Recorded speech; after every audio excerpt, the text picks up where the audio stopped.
Hey guys, what's going on? It's Hugo here. Welcome back to a brand new video. I just want to speak to you guys for a few minutes and just have a chat with you. So if you do not know, in my last videos, like months ago, probably definitely last year, I spoke about mental health and ADHD and all that kind of stuff.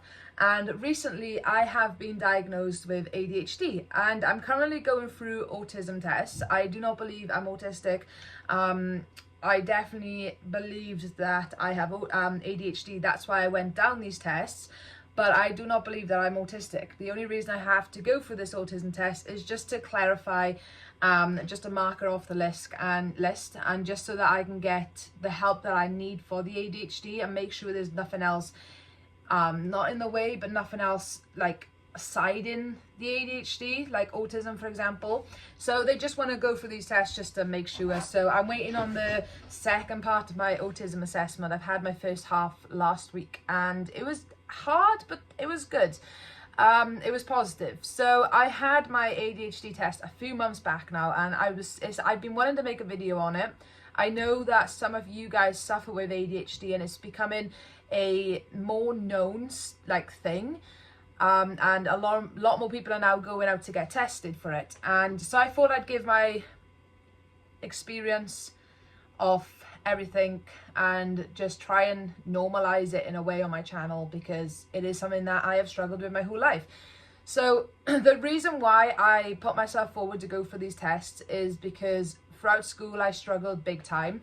From my whole entire childhood to teenhood, I completely struggled with this constant fire inside my body that I could never put out, and no matter how much I put it out, it just kept getting worse and worse and worse. The school basically neglected me. That wasn't a question. The school put me through stupid tests that weren't the tests that I needed, and totally neglected me, called me naughty, said I didn't want to be there and all this kind of stuff, when in reality I wanted to be there. I wanted to learn. I was actually really interested in what I was being taught. It's just I physically couldn't sit still. I physically couldn't take it all in. It was overwhelming. I was distracted. My mind was just racing 100 miles an hour when I just couldn't concentrate enough to actually take anything in. So I did fail in school, but it was just because of the fact that I wasn't getting the help I needed, and they basically neglected me when it come to testing me for these things. Reading back on my school reports, you can clearly see that I was a distraction to class, and if I was in their position, if I was a teacher and there was a student in my class that was me, then I would definitely ask questions and I would raise a concern about this child and why they are acting this way. So I decided once I left school, I just put up with it. I thought, there's nothing wrong with me. Maybe I am just naughty. Put up with it, and masked a lot of my problems my entire life basically.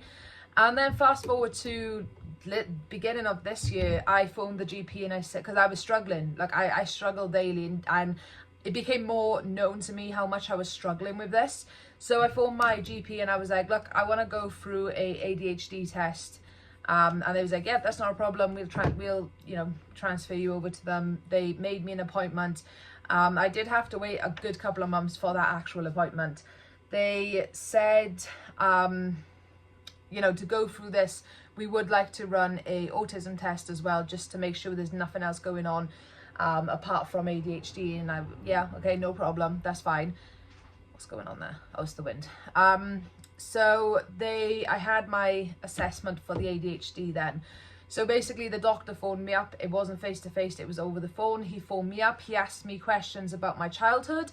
He asked me like, why am I going through this test first off? And I explained to him. He asked me questions about my childhood, how I was during school, how I was during comprehensive, teenage years. They run a risk assessment to see if I put myself at risk or if I put others at risk, the usual kind of thing really. They asked me about my mental health, which I was full on truthful with them. I suffer with anxiety. I've never been diagnosed with anxiety, but I do suffer with anxiety. Not so much depression. I feel depressed now and again, but it's just general life really at the moment. Then they asked me about my family history, whether my mum and my dad and my brother, anyone has ever been diagnosed with ADHD, which I do not believe they have. Then asked me about, you know, what my struggles are. Do I fidget? Do I sit still? Can I keep concentration? I explained everything to them. I basically, to sum it down, my mind is like a fly. I'm constantly on the go. And my memory is like a fish. I have no memory. And it's not because I have no memory, it's because I'll remember the stuff that I want to, but I will not remember the stuff that I do not want to do. I'll also gain an interest in something, hyper-focus into that interest, then totally lose interest, which has happened on YouTube. That is one reason why I'm making this video, is to make people aware of the fact that no, I have not given up on YouTube. No, I am not like dead. I am here, I'm alive. It's just I'm at the moment struggling to keep this concentration and to keep this pushing me to keep going, if that makes sense. I feel like I need to hit certain milestones to see myself grow, to keep that interest, if that makes sense. I don't know how to explain it. I do not know how to explain it. Just bear with me, okay? So yeah, there was a load of questions. They run me through all the questions, and at the end of the question, like of the assessment, he went away, he phoned me back up, I think it was like 4 days later, and he was like, okay, I officially diagnosed you with ADHD, we'll send you a letter. They've sent me a letter. On the letter it states that you have officially been diagnosed with ADHD. He did say to me on the phone, we are going to run you through before we can actually help you, because there is medication that I can take if I want to. There is things that can help me with my ADHD. Personally, I don't think I need it. I don't know. I really don't know. I've never really experienced not being able to concentrate. I've never experienced being able to sit. So to say I need medication, I don't know. Maybe I will go for them just to see what happens and see whether I improve in general.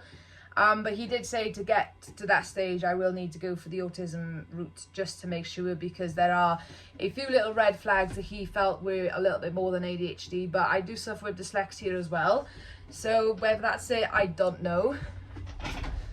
So yeah, my brain is all over the place. And yeah, there's not much else to say really. It's a long but quick kind of thing, if that makes sense. So with the autism, I had the referral at the beginning of this year, and then they referred me to someone else who do it online instead of face-to-face. If I was to wait for a face-to-face, I'd be waiting like 3-4 years for a face-to-face. But they done it online. Definitely, like, my first assessment took about, I'm gonna say 4 to 5 months to actually get my first assessment for autism. For the ADHD, it took about, I'm gonna say about 2 to 3 months to get to that stage. But it can take a lot longer. So if you have referred yourself for any of these tests, it can take a lot longer. It depends on the area that you live. It depends on the actual specialist availability. It depends on how many people have gone for this test and requested these tests and all that kind of stuff. So it can take a lot longer. They told me it can take up to 5 years to get to the stage that I'm at now, which it hasn't taken 5 years, but it can take 5 years. It's not done, so I could still be waiting another 5 years. I don't know, but at the moment, this is where I'm at. And this part of my life, I feel a lot more, I can breathe, if that makes, I understand a tiny part of what's going on in my life, a tiny part of why I have been the way I have been my entire life, why I've not been able to concentrate, why I was so like stuck in school, why I failed so much at certain things, why I hyper focus into certain things, why I'm jumping around the bedroom at 5 o'clock in the morning like a friggin' excited 2-year-old, why I struggle to sleep, why I struggle to keep focus on my jobs, why I lose interest in my jobs. You know, there's so much that goes into it. It's not just fidgety and, you know, hyperactive behavior. I suffered with the hyperactive behavior my entire life until I got to like 18. Once I got past 18, I calmed down, but I also masked a lot of it. So I realized that being the way I was growing up, it was weird, and I wasn't making friends, and, you know, I was lacking behind and everything like that. So I kind of masked it all to be someone else. And I miss the old me, I miss the hyperactive me, I really do. But I masked it and now I suffer with the point where I'm exhausted all the time. It's a hard, vicious circle, and it can get very tiring. It can get very, very, very tiring, definitely when you don't understand what's going on. But I do encourage you, if you do feel like you have anything like this, go and get tested, because trust me, it is a nice feeling once you have that official diagnosis, once you have that doctor telling you, yes, this is what's going on with you. It is nice knowing that. I'm very curious of what the autism is going to say. I don't believe I have it. I might have little traits of it, but I don't believe I have full-on autism. So it's going to be different and interesting to see what that test says. But my ADHD, I was expecting that to come back as, you know, yes, you have it, rather than no, you don't have it. Because that would have sucked. I would have had to go through a whole different journey and try and figure out what the hell's going on in my brain. Because trust me, this brain inside my head is not normal. So yeah. I think that's it. If you do have any questions, drop them down below, guys. I can answer the questions. I can go into more detail on the actual, my symptoms, my things growing up, my little traits I do have. So if you do have any questions, let me know down below. And I'll see you in the next video. Bye.